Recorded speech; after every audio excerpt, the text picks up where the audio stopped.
Konami giveth and Konami taketh away. What is up, guys? Dzeeff here, and as of today, there's a new ban list, and it is in effect on November 6th, and this is a sort of different ban list for a couple reasons. The biggest one is that this list only hits 4 cards. There's only 4 changes on this entire list. You've probably already seen it, but just in case you haven't, Gofu, Quick Fix, Drone, and Set Rotation are all now limited. That is the only set of changes on the entire list. No cards were taken off of it, no cards were forbidden, just these 4 hits.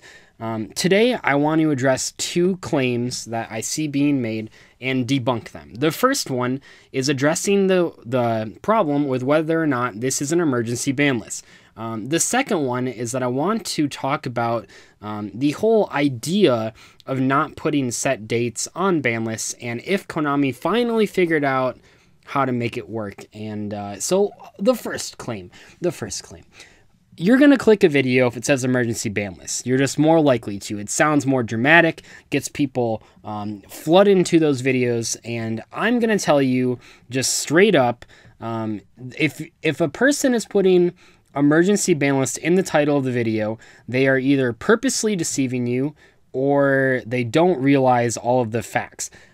Here's why. If we go back to the last ban list, notice that it says the next update after this will be no sooner than November 2017. Now, here's a quick question. Is November 6th sooner than November 2017? Spoiler alert, no, it is not. November 6th is after November, well, it's in November 2017, but it's after the no sooner than date. If this list was effective today, then maybe it would be emergency list, but this is 100% not an emergency list because Konami literally told us that if we got a list, we're getting a list sometime after November 2017, or no sooner than November 2017. Sorry, it is crucial that it's the no sooner than, because that means it can happen in November 2017. So I'm not trying to call anyone out, but I am saying that if you put emergency list in the title, if you call it an emergency list, you are either purposely deceiving people or you just don't understand this sentence in particular. So it's not an emergency list because they literally told us this is what was going to happen. Anyway, that's not the important part about this video, but it is something that I wanted to address because something that bothered me. An emergency list would have had to come before November 2017. So anyway, the other elephant in the room, and the one that a lot of people I think have way harsher opinions on than me. I'm pretty lukewarm to the idea. But a while back, Konami decided they weren't going to have any set ban list dates. Originally, Konami had ban lists every 6 months. This went on for years. I mean, for the majority of the game, ban lists came every 6 months. And that worked for a while. The problem is that those formats could get very, very stale if they went on for 6 months. I mean, people nowadays it seems like people want a ban list every 2 months, every 3 months. They want a ban list really quick. And then also simultaneously, they don't want a ban list because they don't want their cards to get hit. That's besides the point. I think everyone's not realizing that they can't have a ban list every 2 months and also not have a ban list every 2 months. But anyway, the formats got really stale. A lot of people near the last month of those 6 months just really hated the game, and that's no different than the last couple weeks of formats, especially if you look at Zoo, even though it got hit on 3 different ban lists, people pretty much just see that all as one format, which is probably incorrect, but in general, Zoo was powerful for 6 months, and it was super boring. So Konami then changed it to 3 to 4 month ban lists, and that worked for a little while, but a lot of people weren't happy because on the 3-month ban list, Konami just didn't hit a lot of things. I remember there was one ban list where they took 5 cards off of the list and only limited 1 card. Only 6 changes on the whole list, and people were like, man, I waited 3 months for that? What gives? That's pretty lame.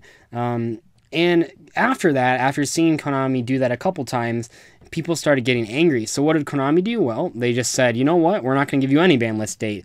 We'll just get it when we get it. And the idea behind it, at least what they say, is that they did that because they wanted to not feel pressured to make a ban list if they didn't feel the game needed it. That would prevent bad decks from being hit randomly because they were forced to hit something. But it would allow them, if a deck became way too powerful, way too fast, to just hit it immediately. And that's what happened with Spirals. Let's go back to YCS Toronto. Now, there were two YCSs with the post-Worlds format, but the pre-September 18th format. And at those two events, and I believe it was YCS Toronto and YCS Prague, and I do apologize, we don't have the entire top 32 breakdown. Here's like half the deck list, and you can see that it looks like pure Zodiacs is like really taking over. But if you go over to YouTube, it's like, here's a True Draco Zoo that got top 32 that didn't make it on this list. So it was pretty much the two best decks were True Draco Zodiacs and Pure Zodiacs, which I know to casual players seems like the same deck, but it's really not. They played very differently. They had very different end goals. Even though they both had Zoo in them, one very heavily relied on the True Draco engine, where the Pure Zodiacs pretty much only relied on the Zoo to win games. Then we also see two random rogue decks, a Spellbook Wind Witch True Draco, and then a Dinosaur FTK. So that's what I would call a two-deck format, and Konami did not hit it immediately. They let both those YCSs happen, and then later in September, they immediately dropped this list on September 18th.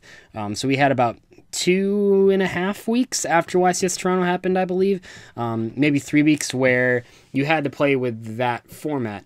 And that's probably because they were making so many different changes here, and also because it was a two-deck format.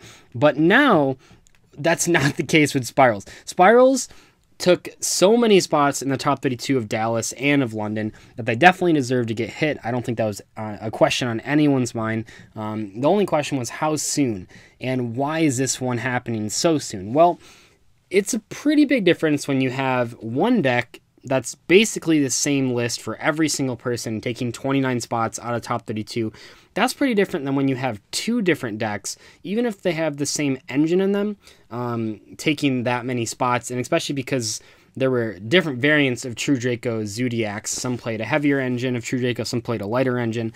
So there was basically like 2.5 different decks versus one different deck. And yes, there's the Dragon Ravine version of Spirals, but that only plays like 4 different cards, so I'm not even really counting that. It's basically the same deck, doing most of the same combos outside of some specific hands.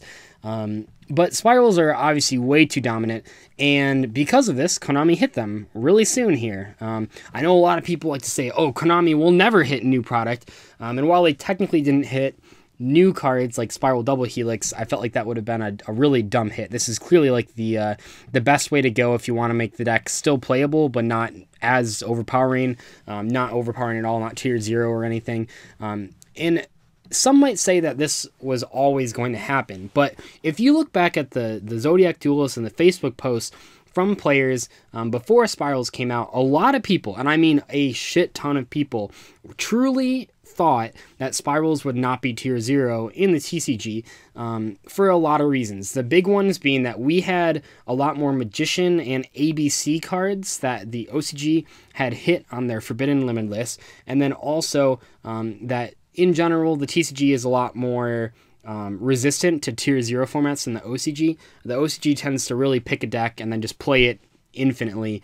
We try to branch out a little bit more. You can just look at the history of like how often the OCG has had tier 0 decks and how often we have, and that's pretty true. So a lot of people just thought that they wouldn't be tier 0, that it would be like a Magician and Spiral format, which ironically I think now that's what it's going to be. But anyway, so a lot of people thought Spirals weren't going to be as good. Now, in the alternate universe where Spirals actually don't end up being as popular, and where the top 32 of Dallas is like, let's say, 15 Magicians, 10 Spirals, and then some random garbage for the rest of it. I don't mean actual garbage, but you get the point. 7 rogue decks or whatever. In that timeline, we probably not only would not get this list on November 6th, we also would probably get a list that hit Magicians. If both decks were equally overpowering, then Konami would have waited, I'm assuming, and then just hit both of the decks. But because Spirals have completely pushed Magicians off the map, I mean, they got no tops at Dallas, and they only got a couple tops at YCS London. In those cases, because this happened, Konami's like, fuck, we like have to kill Spirals. So that's what they do. They hit them, and now we're in a format that's very similar to the 5 weeks between September 18th and when Spirals came out, which I actually believe were like some of the most fun times playing Yu-Gi-Oh! For me personally, because there were so many different decks that were viable, and yes, Magicians were the best deck. I mean, just in terms of number of tops.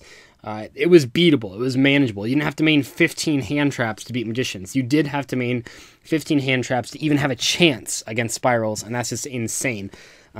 So I hope that we're going back to a format very similar to what happened before spirals, except with a less powerful version of spirals in there. I think the spirals now are fair. They're not bad. They're certainly better than they were before Double Helix came out. I mean, Double Helix is still very powerful. Link Summoning is still very good in this deck. It just doesn't have the sort of wombo combo ridiculous +10 openings anymore. That's just not going to happen. It's not going to happen as consistently, not going to be as resilient to hand traps as it once was. So I think Konami has in some ways proved why this banless setup works. And I do want to reiterate that I do not think it's a good idea to have no set dates on ban lists and then not tell us when it could drop. I do believe that the correct way to do it is what they're doing right now, which is by saying the next update after this will be no sooner than blank 2018. I think that works a lot better. You can buy your cards confidently knowing that they'll be good until, in this case, January 2018. You know, any card you're going to buy will not be hit until January 2018. So that gives you 2 months where they're going to be good, and I think that's the way to do it. But I also think it gives Konami the best of both worlds, where they have a structure so people aren't freaking out about their deck being hit every 2 seconds, but also to where they don't feel pressured to make ban lists if they don't need to. Imagine if they had a scheduled ban list like right before Spirals came out, and the next one wasn't scheduled for 3 months after. Then we would have been forced to play a format for 3 months with Spirals being the best deck, and they couldn't even hit them because they weren't released yet. And those type of things, I feel like Konami are things that they want to avoid. But anyway, that's probably enough rambling for now. I think that my points hopefully came across as they were meant to. I don't mean to call too many people out on this, but I do think that if you were thinking this was an emergency list, or if you were thinking that the whole not set dates on ban list was like the worst idea Konami's ever had, hopefully in some ways this video was able to change your mind, at least in a little bit. But anyway, I will see you guys later. I'll probably have some more videos talking about the ban lists, or what I think about it later on. Specifically, I'm sure in live comms, I will be talking about like how I feel certain decks are now positioned without spirals being so powerful. But that'll be for another video. I will see you guys later though. Bye.